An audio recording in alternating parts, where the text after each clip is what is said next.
So President Trump is supposed to be having a cabinet meeting. Well, let's see what this is all about. Guys, I'm Tony Katz. The show is Tony Katz today. I'm swagged up.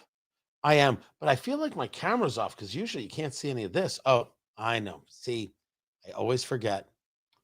Man, one day I'm going to become a pro at this. I swear. Smoking the Melania V, as I often do. This is the Robusto Box Press. If the president starts the cabinet meeting, we will bring it to you. Again, this is Tony Katz today. Tell your friends. Glad you're here. Let's start the show.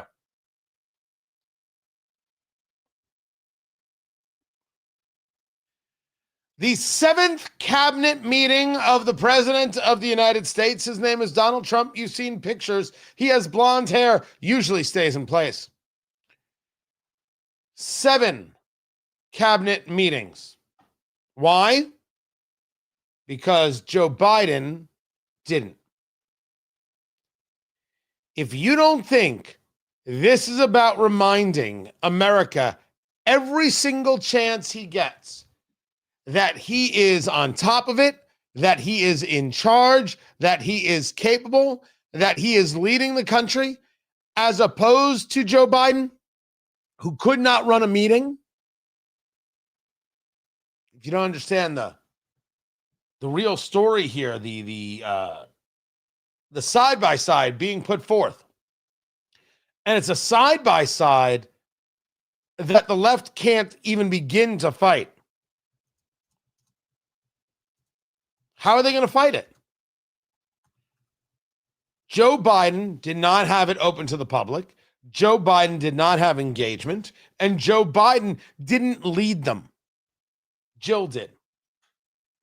His spokesperson, Ian Sams, who wants to tell us all, who told us all, that Joe Biden was perfect and fine and in great health and fantastic, and he could play Twister like nobody's business, and he could double dutch. Oh, could he double dutch?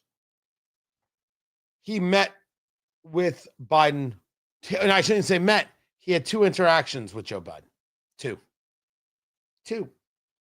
Did the spokesperson. The guy who works the counter at McDonald's has had more interactions with Donald Trump than Biden's spokesperson had with Biden. And you can write that down. You could take that to the bank. Tony Katz. Tony Katz today. Good to be with you. 833-GOT-TONY. 833-468-8669. 833-GOT-TONY. That's how you get to be a part of the program. And you should. Live streaming over there at the YouTubes at Tony Katz, Twitter X at Tony Katz, Facebook Tony Katz Radio. You can get in the chat rooms there as well. He starts this. I'm going to bring a bunch of it to you. I have other things that I have to get into today, and I want to get into today. The one thing about the cabinet meetings that drives me nuts is it's beyond deferential, because it's playing into what I think is a bit of perception of Trump and a little bit of reality of Trump. Because of your leadership, Mr. President, because you did this, Mr. President, because of you, Mr. President, because... Okay. Mr. President, you asked me to handle something. Here's what we did. Thank you, sir. Like it doesn't...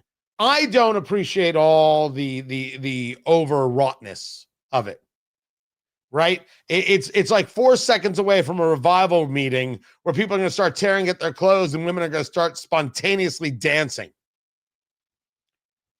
But what I love... The part that I love that is the most, I guess as much as that could be Trump, this is also Trump, and I'll take it.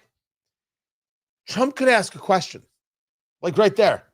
Hey, and what about this? And it gets into a conversation. We should look into that. Here's why. You should help. I don't think any of that is for camera. I think that's exactly him. It'll just hit him in the second and be like, wait a second. Boom, boom, boom. And I love those parts.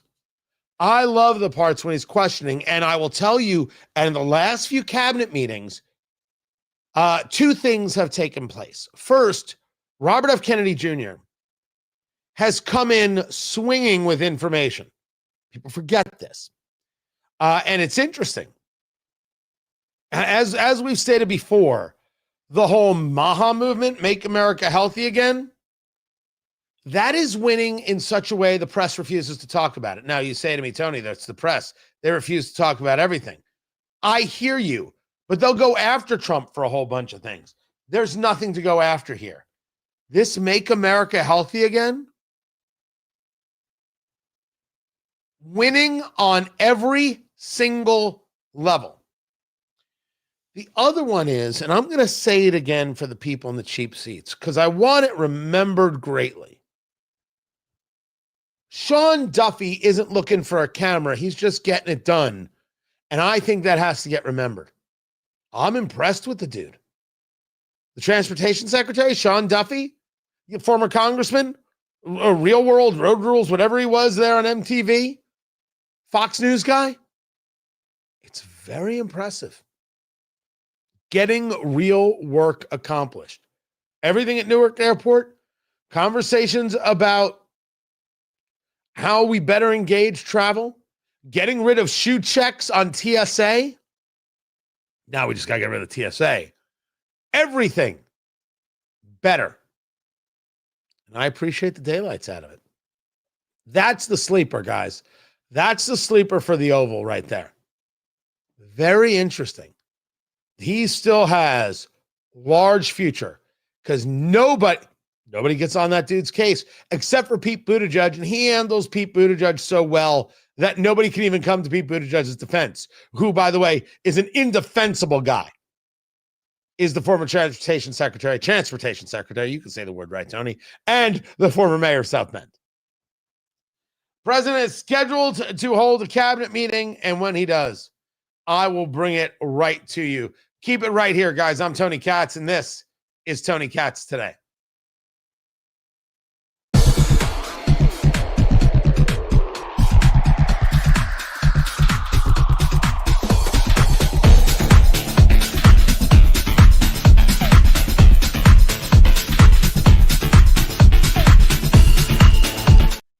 Guys, I'd love to keep it in the break, but the president started.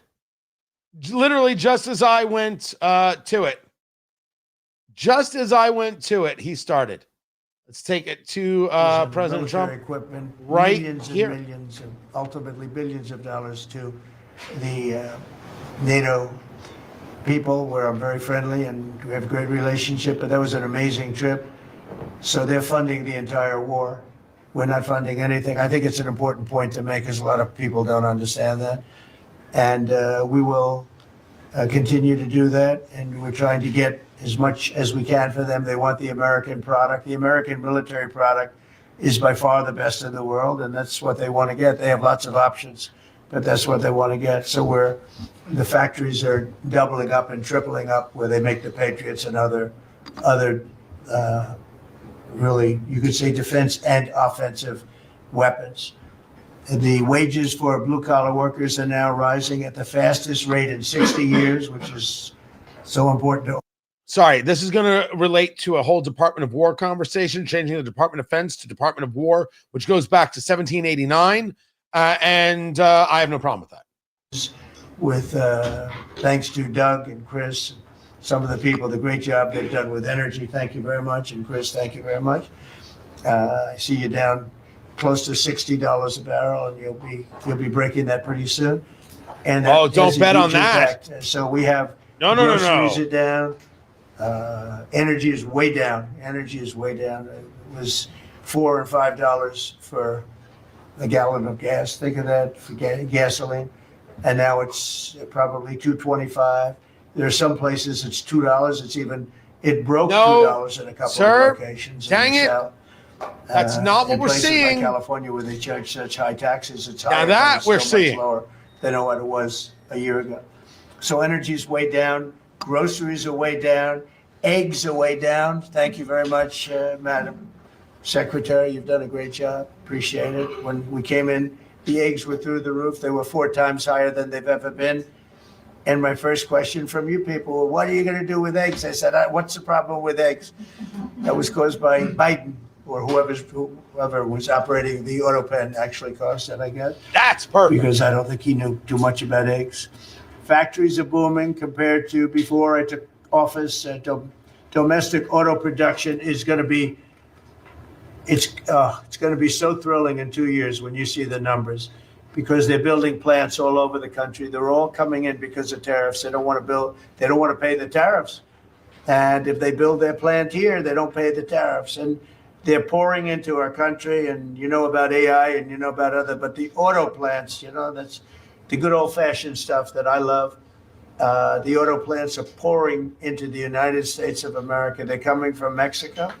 They're coming from Canada. And they're coming from Europe, all over Europe. And it's been pretty amazing. So factories are booming. And when they actually open, right now they're booming in terms of construction. This is something given to me by Mark Zuckerberg. And you'll see this is AI now. These are, I never understood it. I said, well, because I built shopping centers, and for $50 million, you can build a very nice shopping center. So I never understood when they said 50 billion for a plant. I said, the hell kind of a plant is that? But when you look at this, you understand why it's 50 billion. So this is one he's building in Louisiana. That's Meta, Facebook, as people understand it to be. But look at that. That's the size of Manhattan. So that's superimposed over the island of Manhattan. It takes up a big part of Manhattan. Well, if you're going to build data centers the size of Manhattan, sir, you might have people not interested in data centers. Tony Katz today, good to be with you. The cabinet meeting started, so I will bring that to you. President Trump saying oil prices are down, down, down. No, oil prices on the barrel are still at about $65 a barrel. He's indicating it's going to go below $60 a barrel. I'd love to see it. I haven't seen the indications of it. And then discussing gas prices going down. We have a refinery issue in the United States, and that's what the president should be addressing. How do we engage more refineries? And then we can make gas prices go down. He also discussed food prices going down. Eggs are certainly less. No question about it. Groceries are still too expensive for a lot of people. There is more faith that the economy can get good. There's yet the proof that the economy is good. And I want it good. That's for sure. But the president is talking at this cabinet meeting. Let's take it back to him. In this case, almost all coal-fired plants. And coal is back with this country too, by the way. There's a reason they use it, because it's good. It works for them. And we call it clean coal. We don't call it coal. We call it clean, even very clean coal. But we have coal going up. We have nuclear going up. Nuclear is very much in vogue now. It's safe and inexpensive and great. We don't allow windmills. We're not allowing any windmills to go up. I mean, unless there's a legal situation where somebody committed to it a long time ago, we don't allow windmills. And we don't want the solar panels that I was speaking with the secretary about, because they take up, thousands of acres of our farmland. You see these big, ugly patches of black plastic that comes from China. And the solar is, I like solar in some ways, but for firing up your big plants, it doesn't work. It's very unstable, but it really takes up your farm. The farmers are saying, they're building these massive blotches in the middle of the fields all over the country. It's so crazy. It's so crazy. So we're not heavy into that at all. And windmills, we're just not going to allow them. I'm not. He's absolutely correct that the windmill thing doesn't work, and what it takes to power these things, what it takes when the wind is not blowing, what it takes in terms of concrete. This is madness. We're kidding ourselves here. Kidding ourselves. But if the windmills are too much, sir, and the windmills are too big, this data center conversation is fascinating, because I hear people talk about data centers. It takes too much energy and it's too much space and not enough jobs, and the jobs are all coming from overseas. Well, I don't know if the jobs are all coming from overseas, but the data centers need to be built because we utilize the tools that utilize the data centers. So how does one make the data center worthwhile? Or is the data center already worthwhile and some people are just opposed to it? I'm starting to dig in now and really try and get an understanding of where we're at here. Do you want to be the state of data centers or no? Is there a plus? Is there a minus? All of it. So you can't say it's just a huge data center, sir, the size of Manhattan. You got to tell us why it's a value for some Midwest state to take it. Back to President Trump. Things, but fossil fuel is what works if we're going to fire up those big monster factories. But if you look at comparing everything before I took office, domestic auto production is up 18,000 cars a month. And we haven't even started yet, because a lot of these plants aren't built. It's up 18,000 because Ford, General Motors, and a couple of others, Stellantis, they're taking their existing plants and they're, as quickly as they can, they're adding on to them. So when their plants open, because they're building big, modern, beautiful auto plants. But think of that, we're up 18,000 cars a month, and essentially all they've done is try and utilize their space correctly as their big plants open up. It's going to be, I hope they remember that it was this way. I hope this table gets a lot of the credit for what's happening. It gets all of the credit, because this would have never happened. We were going out of business in every way. We were losing. All the car plants were leaving this country. Now they're all coming back in, and they are coming from Canada, and they are coming from Mexico, but they're coming from Germany. They're coming from all over the world. Domestic steel production is up by 100,000 tons of steel a week. We have a 50% tariff on steel, aluminum, and various other things. Copper just got brought into the picture, and that means people are going to want to make steel here. We just made a deal with U.S. Steel. As you know, we have an outside company come in, spend $17 billion on building new plants, new everything. It's great, and it stays right here in America. So we're doing amazingly well This in is steel. going to lead to a And domestic oil conversation production is up about by more Intel and the U.S. taking 10% of Intel. And I will get into that conversation later with Dr. Matt Will, economist at the University of Indianapolis. I'll let you know now, I am absolutely opposed. This is Solyndra all over again. No thanks. Too big to fail? I went through the bailouts and so did you. There's no such thing as too big to fail. No thanks. This is a terrible idea. And I'm not a populist, and populists seem to be okay with this. They're just wrong. This is wrong. Lots of things that the president does, I'm all down for, I'm all in favor of. But man, don't tout grocery prices going down when they're not. And don't tout the saving of companies by the U.S. buying them or investing in them when that's not the role of government at all. I oppose it vehemently. But I think that's where that conversation is going to go. Now, conversations of coal and energy he refers to as energy dominance, all day. All day. Back to the president. Notice when the numbers come out, government jobs are going down and private jobs are coming up. And that's what really fuels the country. It's easy to hire people and pay them for doing something that maybe is not very productive. But government jobs are down, actually substantially down, and private jobs are way up. And these are the jobs that make money, create a better life. Meanwhile, we've reduced the number of federal bureaucrats by 84,000. So we got rid of 84,000, and I think the job numbers, you're going to see the new job numbers are going to be through the roof because of all That's of the me different, applauding losing businesses that are 84,000 moving government into our jobs. That's country. And good not work. just Well done. production businesses, autos and AI, but any business you can think of in the world of furniture, as an example. North Carolina, I went there many times when I built a lot of hotels and things, and I'd go to North Carolina, I'd buy the greatest, they were the greatest, most talented people.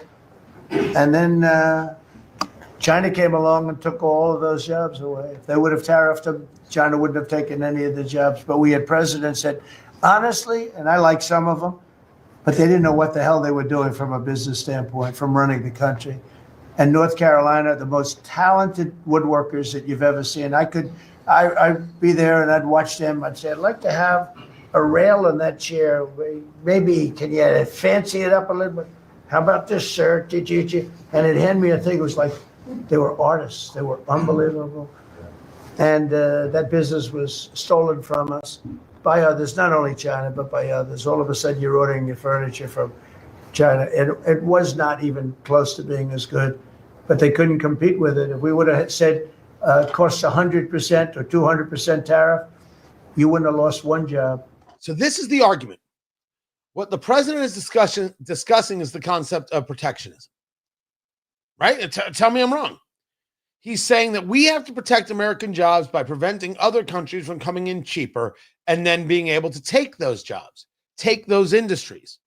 So I oppose the concept of protectionism, but it is absolutely true that if we're allowing China to abuse us, as they already do with the manipulation of the yuan, therefore the manipulation of the dollar, what they did with COVID, how they deal with Taiwan, how they deal with trade in general, I don't think there's an argument against us discussing what to do about them specifically because of all the other things. Am I a protectionist? No, I don't actually see its benefit. Is there a recognition regarding how one deals with an abusive nation? Oh, there should be. And to that, this is where the president gets the most amount of credibility from the MAGA faithful and others regarding this populist stance of they don't get to take our jobs. We're going to protect those jobs. That it's in that argument right there about what he was talking about regarding furniture. Like there was nobody even thinking about challenging us. We lost 55% of it to Mexico, Canada, China, a lot to China, and other countries. And it's all coming back. We will be bigger. A couple of years, we'll be bigger than we ever were. We'll be more dominant. We'll be bigger. We make great product, too. We're starting to make really great product. We're going to be bigger than we ever were. We're going to be at the level that it was when we were the only one that really, we sold to the world. And we're going to be back selling to ourselves and other parts of the world. It's not going to be the same, but it's going to be equally as important as it was in the heyday 30 years ago. But we lost more than 50% of the automaking capacity. In fact, the auto unions, as you know, the top guy didn't know me, didn't like me, and now he likes me. He says, man, I can't believe what Trump has done. But the auto workers voted for me. They understood better than anybody else. The auto workers, the Teamsters voted for me. Teamsters are great. They all voted for me. No Republican has ever gotten the support of the Teamsters and the auto workers. And now the head of the auto workers, I mean, it's so amazing. I watch them on television and they can't even believe what happened. And I told them all what was going to happen. We secured new market access for American agricultural exports all over the world. Our secretary is doing a great job. Thank you, Brooke. And we have negotiated historic trade deals with the United Kingdom, China, Indonesia, Vietnam, the Philippines, Japan, South Korea, who was here yesterday, and the European Union. Foreign nations are now paying hundreds of billions of dollars straight into our treasury, and numbers that nobody's ever seen before. As you know, we made trade deals with a lot of countries, and many of those countries, just to be able to sit at the table, are paying us hundreds of billions of dollars. We made a trade deal with the European Union. They were roughing us for a long time. And now we have a very good deal. We made that with them. Trillions of dollars is coming into our country. Trillions. Allow me. First, I have no issue with trade deals. I want to see how they work. Do we actually sell more agricultural products? Do we sell more of anything? That they say they open up a market, does that mean they're buying? And as for the tariffs, you know where I stand. I think that we are seeing the effect of tariffs. I think we will see even more of the effect of tariffs. The idea that these increased costs don't have an effect on the total economy is nutty. And yet it does boggle the mind. Retail sales was up. GDP, 3%. That's a real number. But no, I see the deals. I don't see the resultant of the deals. I don't see more stuff selling. When I do, I'm going to be overjoyed. If we don't, we should say so. Not a tariff guy. Never have been. Cabinet meeting is going to continue, man. I'm bringing it to you. I hope you don't mind. Oh, I've got a lot to get to. The DNC having their summer meeting. Oh, and I'll get into the whole flag burning. I take off one day. Everybody goes nuts. Keep it here. Find everything at TonyKatz.com. This is Tony Katz Today. Back to President Trump. Of our country, my first 4 years, despite COVID, which was a very unfortunate situation for the whole world, we did a great job with it. Never got the credit for the job we did.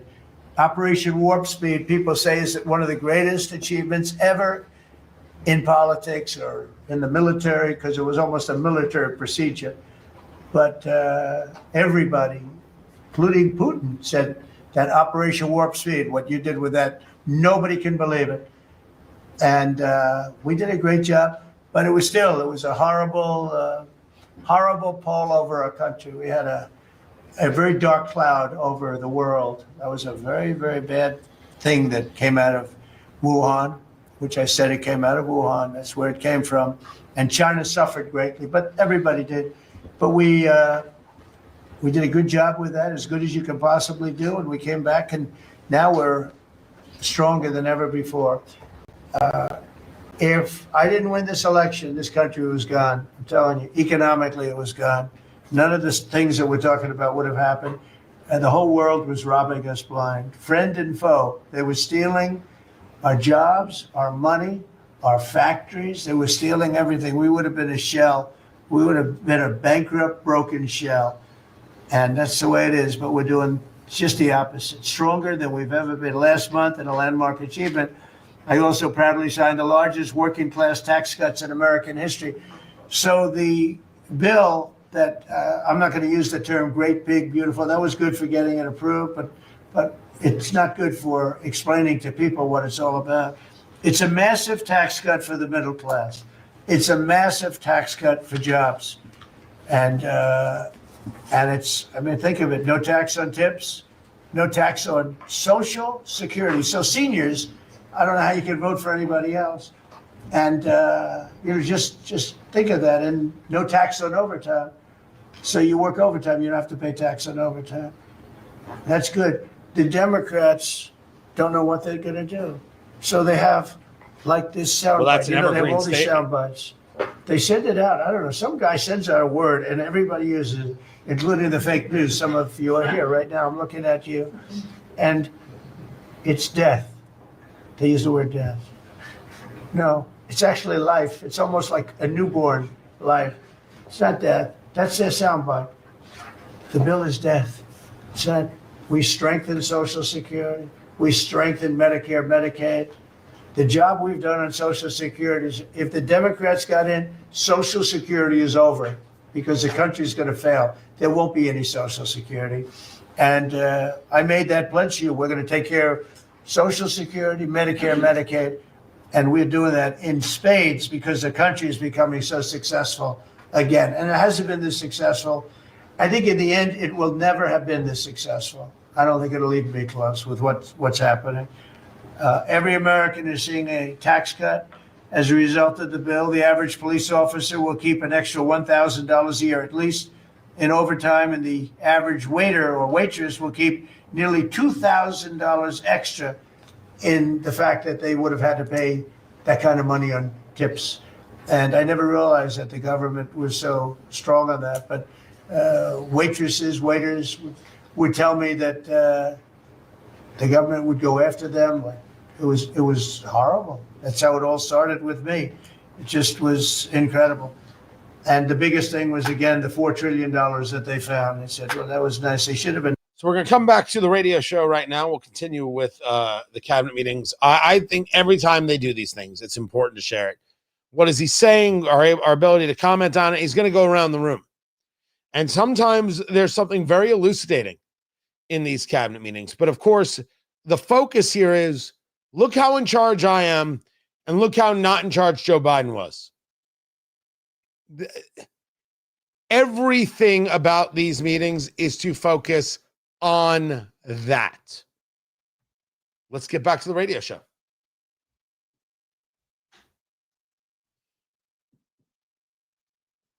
But $4 trillion is exciting, but that's nothing compared to what's happening, because these places haven't even opened yet. Some of them haven't even started hiring yet. They're under construction. So it's construction jobs, but it's not the big number, and the big numbers, when they open, they're going to be very successful. It's a revolution. We're also working on things to ensure that the awesome power of artificial intelligence is used to benefit all Americans, including American workers and also American children. In that spirit, our wonderful First Lady has just announced a presidential AI challenge. It's going to be a very good challenge, I can tell you. She's put her heart into it, which will inspire the next generation to stay on the cutting edge of this vital technology. This is the new internet, the new computer, the new television, the new everything, all put together in one. This is why when I show you so President Trump leading the cabinet meeting, the 7th cabinet meeting going on, talking AI, touting data centers as he was discussing energy just before. Tony Katz today, good to be with you. He's flanked by Marco Rubio, the Secretary of State, Pete Hegseth, the Secretary of Defense, and there is a whole conversation about renaming the Defense Department to the War Department, which it was the War Department originally, and then we made a change. Fine with going back. I actually like the attitude. But I assume soon President Trump will move into going around the room and hearing from cabinet officials. I love sharing this stuff with you and being able to comment on it. When it comes to the border, when it comes to levels of security, I'm all in. When it comes to tariffs, I'm all annoyed. Nothing is new there, guys. Let's take it back to the president and see what subject he's on now. 4 million new people, 4 million. The Democrats have lost 2.5 million. Registrations. Other than that, they're extremely happy. No, they're very depressed. Election They're very depressed. And their new box that they've fallen into is crime. There was a consultant on one of the shows this morning I was watching. I thought he was very good. He's a Democrat consultant. And he was screaming, no, don't let him do this to you. It's another trap. It's another trap. What he's talking about, like men playing in women's sports. They said that's an 80-20. No, it's a 97-3. It's 97-3, like transgender for everybody. They fought for it. They're still fighting for it. I saw a guy today, a politician that you all know very well, fighting like hell for men playing in women's sports. You don't understand. They're human beings also. Well, I agree they're human beings. But you can't have a 7-foot guy playing basketball with the women. You know, just one of those little problems in life. And we all have our place. It's okay. I've got my place too. But I'm going to need that sound. This It's one of those little problems in life. Trap. I can use that. And this is the worst of all. He said, because this is crime.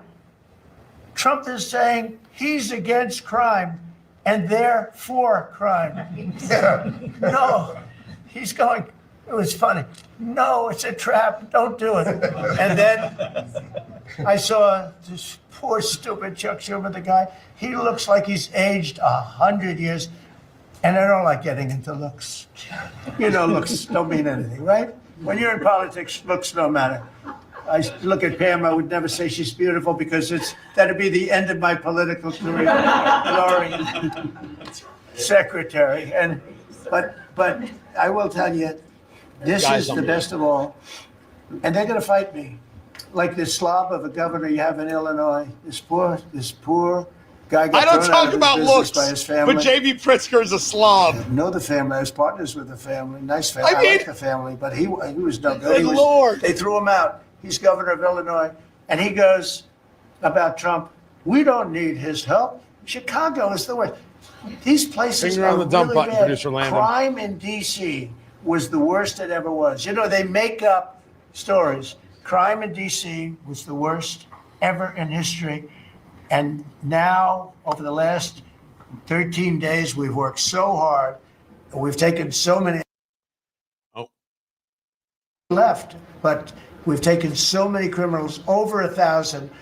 I watched a man from Maryland who said to me, and I mean, sir, you're the greatest president. You're doing an unbelievable job. What a great job. Governor Moore, has anyone heard of him? Mm-hmm. He's another hopeful for president. I don't think so.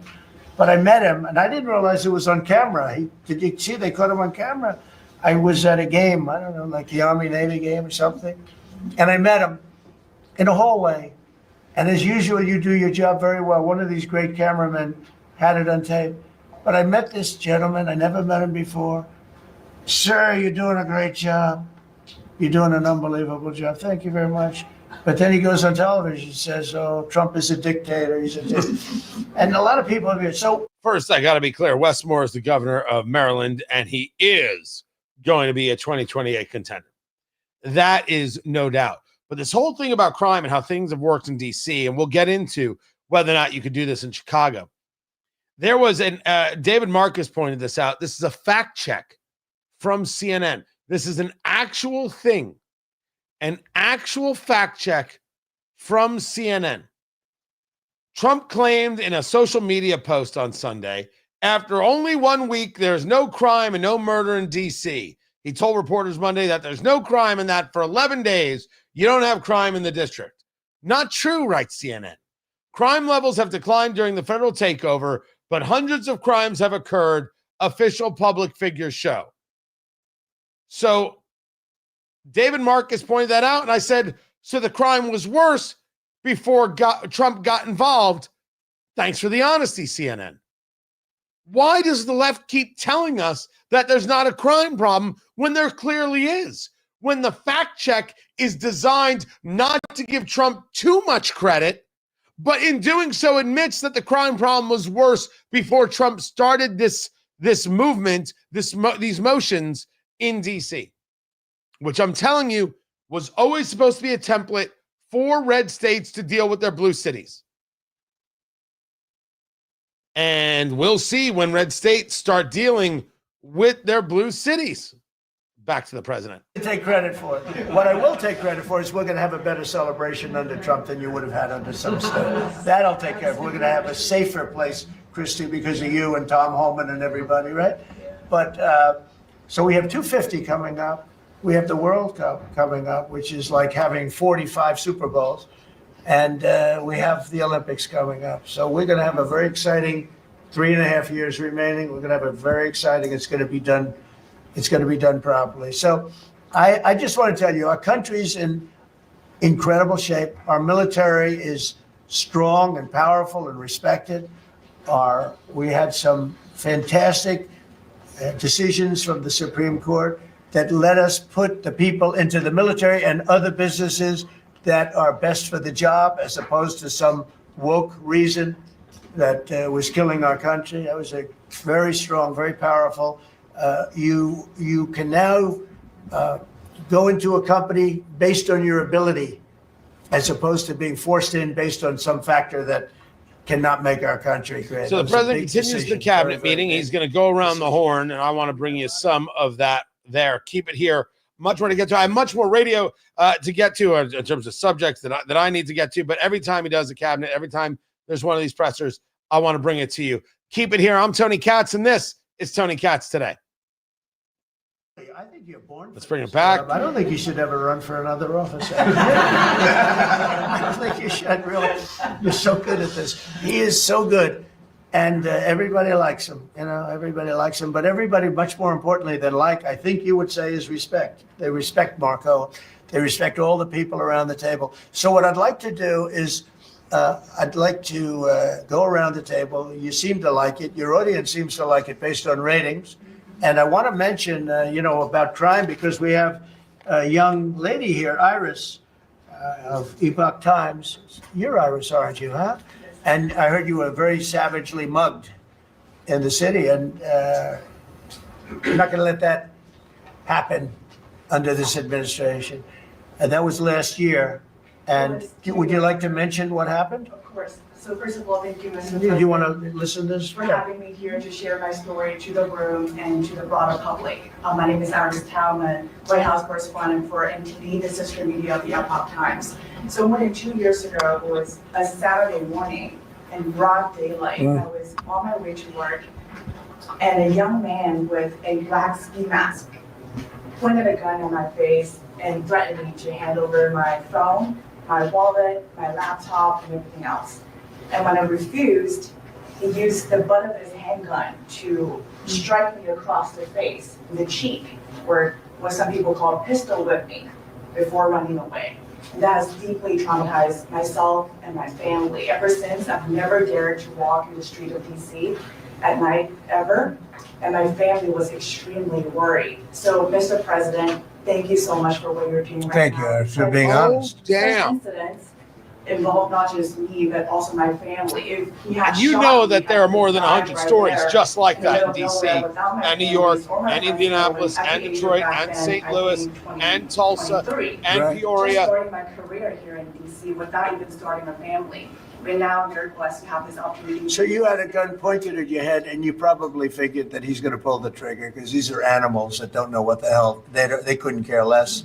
The pulling the trigger to him is a very minor event, and I'm sure he's done it before. So how did you And you did refuse to give it, which Correct. would probably, maybe somebody would say that was not the right decision, right? Right. But you refused, but I understand that.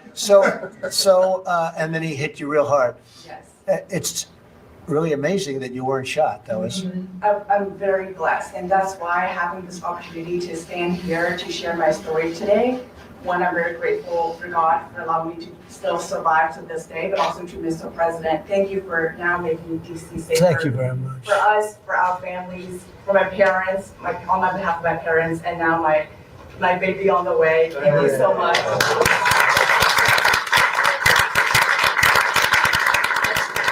And there are other reporters and journalists, and good people. If and you don't want have to talk say about it, but, stagecraft, that have also been attacked violently. are you kidding? And not violently, too. That story? Pretty badly. But, and I bet And you that's see a one big of difference hundreds, in the and you know streets it. right now.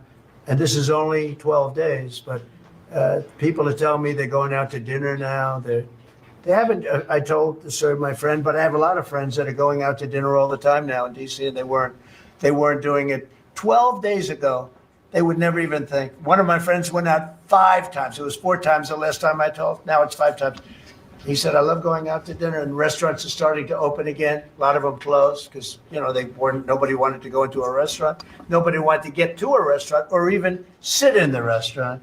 But you see a big difference now, don't you? I do pass by the Union Station every day on my way home, and I do feel a lot safer seeing the trucks right outside, seeing the National Guard troops members right outside. Just make me feel like I'm hopeful about DC again, and one day hopefully we can raise our family here. Thank you very much. That's nice. And those are tough troops, too. Those are not politically correct troops. We don't have politically correct anymore. We have tough guys, tough people, including some tough women. But we have tough people, and when you look at them, I'll tell you, they showed one scene where a bunch of Tren-de-Aragua guys or whatever, maybe MS-13, maybe MSDNC, okay? Because to me, they're worse. I think they're worse. MSNBC maybe is worse than Tren-de-Aragua. Real scum, real dishonest people. But anyway, they went into this Good gang. Lord. I think it was Tren-de-Aragua, Venezuela, and So we're gonna come back to the radio show right now. Tony Katz today. If you're watching on the live stream, good to be with you. Shorter live stream today, but I wanted to bring you the full cabinet meeting, or as much of the cabinet meeting as I could. We'll get back to the radio show right now. people that beat up people all day long, and they're calling these. So the cabinet meeting continues, and he didn't go around the horn yet, That's what they are. talking to all the different cabinet officials, cabinet secretaries. You don't have to be- Instead, he goes to a reporter, Tony Katz. You know the way they used to- Tony Katz today, a woman who writes for the Epic Times, And you'd have some who guy- talks about 2 years ago being mugged, gun in her face, being told to give up her wallet, her phone, her belongings. She said no. She got hit with the butt of the gun across the cheek. Lucky she wasn't killed. And thanking President Trump for cleaning up the streets. And now she's pregnant. That's the story. Now, that story is going to make its way across conservative media like it's its job. Tony Katz today. Good to be with you. I forget sometimes if I say hello. I apologize. The left won't share that story. But the stories of people being attacked, being assaulted, being mugged, being harmed, being victimized in these cities, being afraid of the city they live in, there's hundreds and hundreds and hundreds and hundreds and hundreds of those cities, of those stories just in DC alone. Never mind where you live. So, good bit of stagecraft there from the Trump administration. Now let's take it back to the cabinet meeting. I wanted to bring this to you. I always like to be able to bring you Trump on the extemporaneous, and of course, questions and comments from the cabinet officials. Let's hear what they have to say. Back to the president. Now they can say crime is down. Crime is very much down. But what they did is they issued numbers. It's the best in 30 years. Not the best. It's the worst. It's the worst. It's much worse. And they gave phony numbers, and then they fired the man who didn't want to write the phony numbers. He got fired. And I guess that whole situation's under investigation because it's a very important thing, Pam. I mean, if they're going to give these phony numbers, it's a false feeling that you get crime. You have to do something about it. You can't go around saying, "Oh, Washington D.C. safe," if it's not. It's going to be very safe very soon. It's very safe right now. You're going to go out, have dinner. People are going out all over the place. They're walking. I have people that work in government, strong, tough cookies. They can take care of themselves, but it doesn't help to have big, strong muscles. And I work out. If a guy's over there with a gun shooting you in your face, you can be the strongest guy in the world. A guy has a gun, shoots you in the face. It doesn't matter how much you've worked out, how many weights you've lifted, how hard you work. And so we have the toughest guys and we have the best guys. And I'm willing to go to Chicago, which is a big trouble, but we have a governor that refuses to admit he has problems, huge problems. Baltimore, Wes Moore was telling me I want to walk with the president. Well, I said, I want to walk with you too someday. But first you got to clean up your crime, because I'm not walking in Baltimore right now. Baltimore is a hellhole. And this guy, I don't even think he knows it. He's another candidate for president between him and Newsom. The heat he's going to take. Some real beauties, I'll tell you. But if we didn't go into Los Angeles, you wouldn't have the Olympics, in my opinion. You wouldn't have the Olympics. Why do we keep thinking somehow these cities are fine when they're not? Let's be honest about what it is we've got. Democrat-run cities do not handle crime. Prosecutors who are not prosecuting. This belief that somehow it could all be done through some other type of social work system. I'm not even opposed to the social workers. I'm opposed to the idea that these people were the defund the police people. These people are not actually being proactive in dealing with what's happening in their city. And it's true in blue cities. And of course, all cities are blue cities, it seems. And that's another problem. You have to change the philosophy. But it starts with an honesty of, yeah, this is bad. And people don't want, they might not change to becoming Republicans, but they don't want this. So this is giving voice in a lot of ways to those cities where the people who are most affected by the crime and the damage have the least amount of voice, because the elected officials don't care about them. They don't want to upset the donor class. The people who are affected are still affected, and yet some of the people most affected still vote for these terrible leaders. That's the worst part of it. They vote for their own pain. Wish they wouldn't do that. Millions of gallons of water a day into the Pacific Ocean. They turn a valve, and the valve heads out, and we turn the valve back. I actually had to do it using force. We turned the valve back, and now they have water, but not as much as they should have, because they should. And I'm telling Gavin Newsom by this conversation right now, turn the rest of the water on. Turn it on. So things are done that are so sad in this country. Lack of common sense. I like to say the Republican Party is the party with common sense. We're smart, we're sharp, we're this and that. They're smart. I like common sense too, people. sir.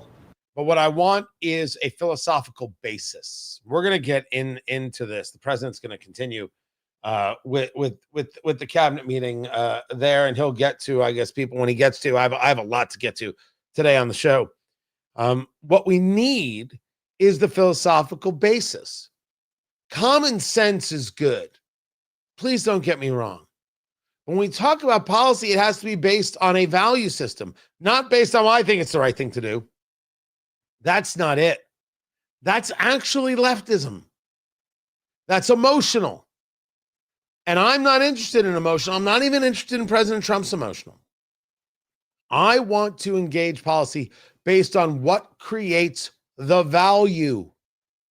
That's the question. And if we're not doing that, then we're not doing anything right. We're no different than the left, who is engaged in emotion. Well, we can't go out there and enforce the law because policing is racist. It's not racist. It's a crazy thing to say, but the left believes this. And if you're somebody on the left who tries to go against this, you're going to get pilloried. You're going to get vilified. Trump is proving that law enforcement is working, and people are still arguing with him about what's going on in D.C. The mayor of Chicago wants to argue. The governor of Illinois wants to argue as opposed to recognizing that there's an issue. But they won't do the work necessary to deal with the issue. But that work has to be rooted in a philosophy, not based in well, it's common sense. Rule of law or rule of man? Common sense is a rule of man thing, and no, a rule of law, much better. Keep it here. This is Tony Katz today. I love that you guys are here. It's a short live stream today. The show continues over at WIBC.com. You should listen to it, get into it, and subscribe right here. You should subscribe immediately, if not sooner, and be a part of what we're doing here at WIBC.com is where you listen to the live stream over here on the YouTubes. And of course, join us over at TonyKatz.com. Everything is happening over there. I appreciate you guys. Shorter live stream today. Will be longer tomorrow. I'll catch you then. That's all I've got for you right now. You're appreciated. Thanks. Take care.